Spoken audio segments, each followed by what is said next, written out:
The unleashing of the second woe of Revelation 8 is tied to the 6th trumpet judgment. Now, if you were to turn to Revelation 8, you will find that a voice calls out from the golden altar between the horns to the sixth angel who has a trumpet in hand. Now, this golden altar is the altar where prayers of saints go up, meaning us, the saints, and also the cries of the saints go up. You see, if you were to go back to the book of Exodus 27 and 29 in particular, you will find that God told Moses specifically the way in which, the layout in which to build the tabernacle. And you would see later on in scripture when the temple was built, it was the same exact model after the tabernacle, which really is a replica of the throne room of God.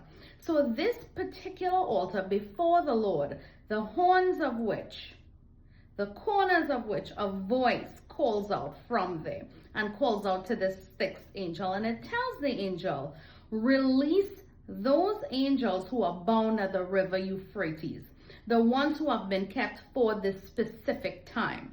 So a lot of people go back and forth if these angels are good or if they're bad. The truth is they do belong to God because they obey his command that now is the time to pour out wrath. These are reserved for this specific time and this specific duty, and it is to kill a third of mankind. Now, during that time, there are many things that will happen. Tied to this specific woe, though, we see that there are certain colors that are used. It's blue, it's yellow, it's red, and it's tied up to an army of 200 million. And this is what John is seeing. And there is only one country that has an army that could be that large, and this is the king of the east, which many believe to be China.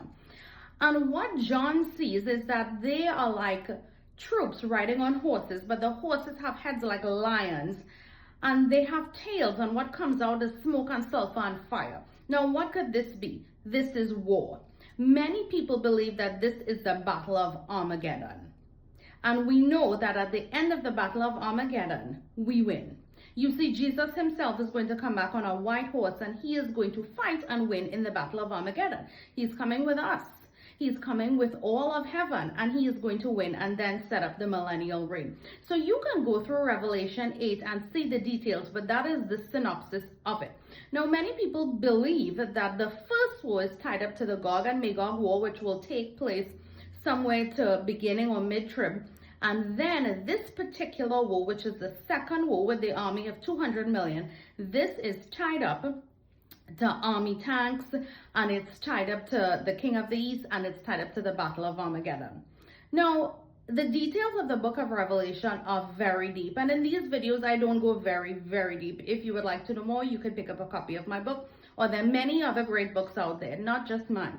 The main thing to remember is that Jesus is coming, and now is the time to get ready, and now is the time to tell everyone you know.